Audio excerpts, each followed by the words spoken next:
Hello, this is Abir from Digital of Things. I have with me today Julia from Creative 971. She's the co-founder and the CEO. And on this side, I have with me Aditi from Digital of Things. She's leading on research and design. We will be having a session today about how the business models are shifting, the digitization and the modern things that has happened recently. And I'd like to take your insight, Aditi, if you can shed some light on the shift in the industries and how that has happened. Okay. Abir, it's been really an interesting year, and I don't want to repeat what's been repeated a million times. Yes, it's been unprecedented, but when we started 2020, we thought Digital of Things will have a lot of this kind of project and that kind of project. By the first quarter, we knew that we were doing absolutely different things. The industry also changed rapidly. There's a massive growth in e-commerce. I think it was expected to grow in the region, but oh my God, the acceleration, we all have witnessed that. Education, I myself being a parent, I have seen that massive shift from going to the schools to actually sitting in front of your iPads and doing all your lessons. Then entertainment, again, I don't know how many of you have already tried where Vox Cinemas offered the drive-ins for movies because they could not huddle in people in the cinema rooms again. I saw some of the hospitals offer consulting instead of face-to-face through video calls. Aviation industry and hotels, I would say they obviously were negatively impacted where people were either not traveling or not socializing or not going in for vacations. But I think each one of them figured out a way to move forward, whether it was the airports who started doing contactless movement from one place to the other, where we could see airlines such as Emirates offering you the sanitization kits. And I don't know how true this is because I haven't taken it, but Singapore Airlines actually offered this flight to nowhere where people could still fly but come back to their own country. So yeah, I think every industry was impacted and they all made the best they could with the situation. Julia, from your perspective, did you see the same trends? Did you see the impact as well? Yeah, I think Aditi hit the nail on the spot because also beginning of the year for us it was very much like, okay, in this project and who's going to handle this, and just the January, February was probably shooting like crazy, like we haven't had such a good beginning of the year in ever, I believe. And then solid rock bottom we hit just a few weeks after with the news coming in and obviously then the lockdown following, and I think that has dramatically changed so much. And it's like you pausing or you pulling the handbrake and like literally pulling the handbrake and allowing people not even to adjust, it's just thrown in the cold water, just do or die. And I think that's how so many of those industries and verticals got like really explorative around what to do.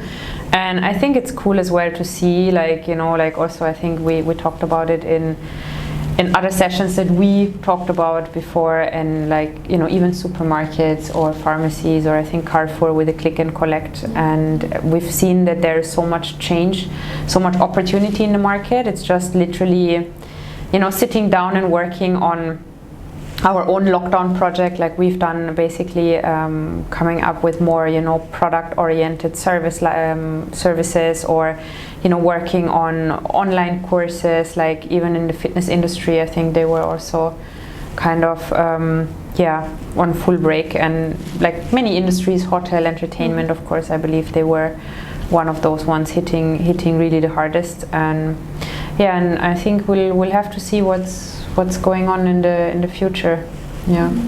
I'd like to know your thoughts about the educational industry, and because we saw a lot of online courses, digitization of the content, what are your thoughts on that? Okay, so I think education is quite tricky. Although we know that everything could be learned remotely, we know that the fact that you're not sitting in a group, even don't think about the smaller kids, but I'm talking about all of us when we go for workshops. I think that is a massive part of our trainings, or is not just the skill but also networking, talking to people, understanding their skill sets, collaborating. Yes, we can bring a lot of it on Zooms and Microsoft Teams of the world, but I'm not sure if we can completely give the same experience. We can try to.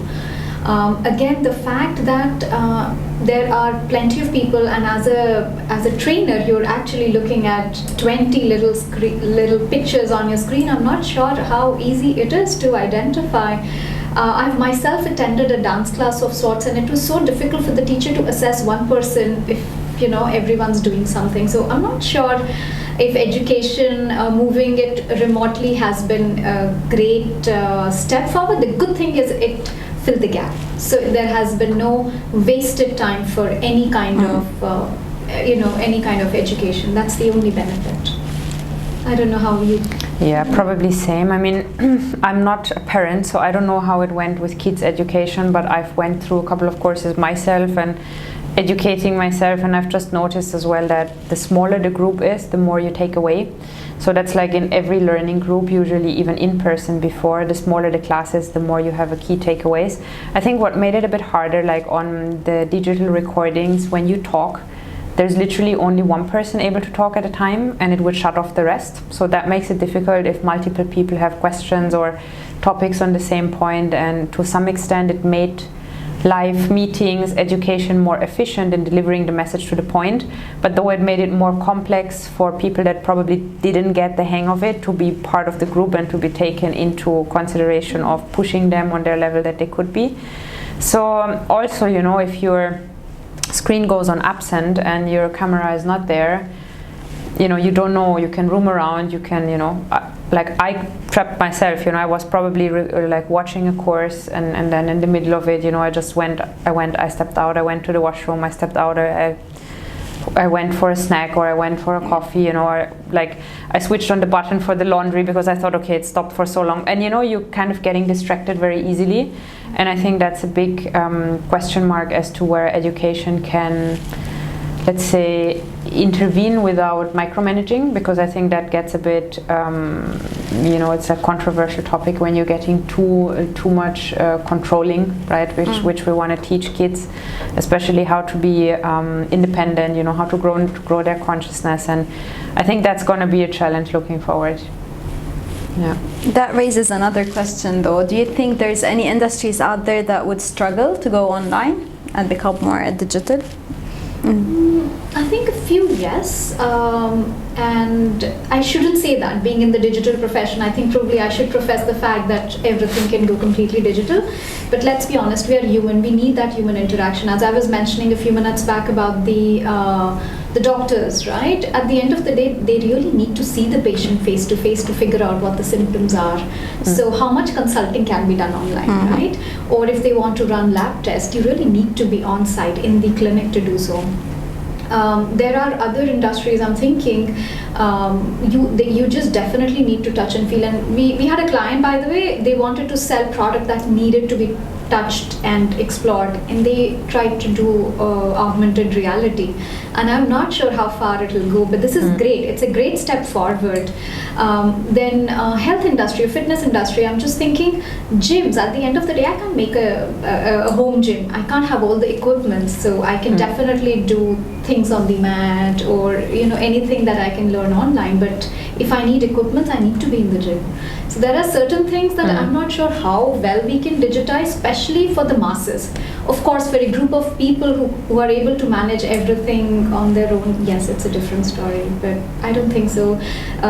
Expo 2020, I heard they're moving virtual as well. Great idea. I mean, people who cannot travel, they can definitely get a glimpse of it. They can virtually take tours of the pavilions.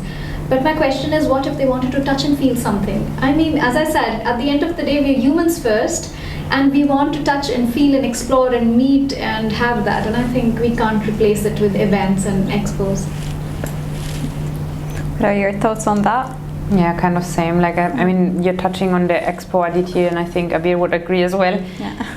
That's something you're traveling to a place to explore the different countries in person, and why we are traveling, as a nature of even before post or pre-pandemic actually. Why are we traveling? To, open our horizon, to travel, to get educated, to learn the culture.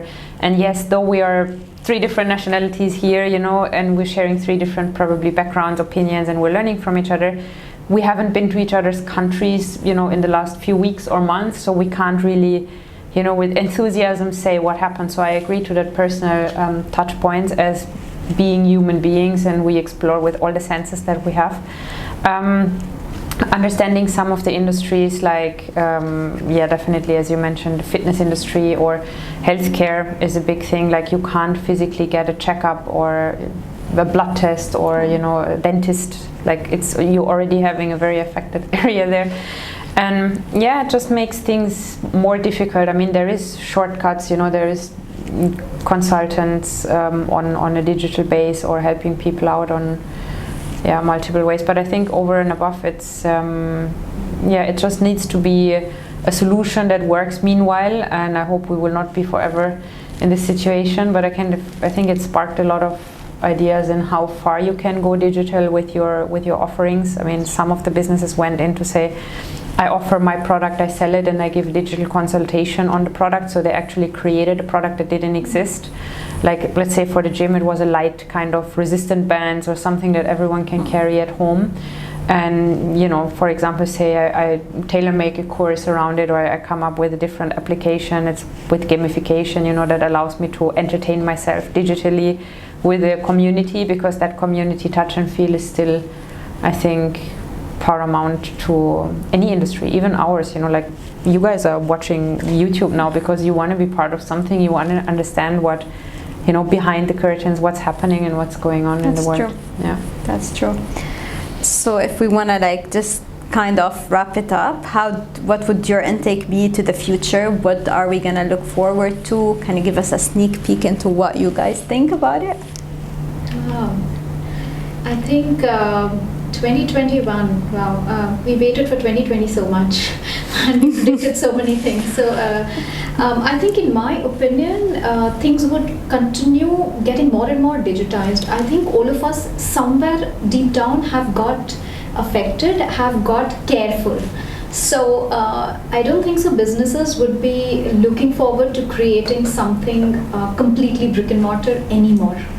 Everything would definitely have a digital presence to it. The other thing, I strongly feel, because we went suddenly, you know, massively digital in the region and we weren't prepared for it, I think the backend, and by backend I don't mean technology, I actually mean the inventory management or the people behind it weren't prepared. So if you notice, and we all crib, right? Oh, it's easy to order the groceries, but what is tricky is when they show up saying that was not available, or they show up 3 hours later. So customer experience, I think 2021 is going to be a lot more about customer experience in general, above and beyond just digital. How to make overall journey seamless from digital into the real world, back in digital. So that's how I see it. Yeah. What about you? Kind of have the same view. I mean, and that's talking maybe more technical from an actual technical back end. The seamless experience and, you know, omni-channel, as it was always praised, or holistic approach is what we're preaching and probably talking about since years, that businesses have not understood, you know, pre-COVID, that they were like, yeah, it's something nice to have, we'll inshallah see, you know, how we can incorporate it. But with the actual pandemic hitting, they understood it's really like a survival kit that they need, right, across all channels, across all boards. I mean, in the lockdowns, from day 1 to day 2, the offices were closed.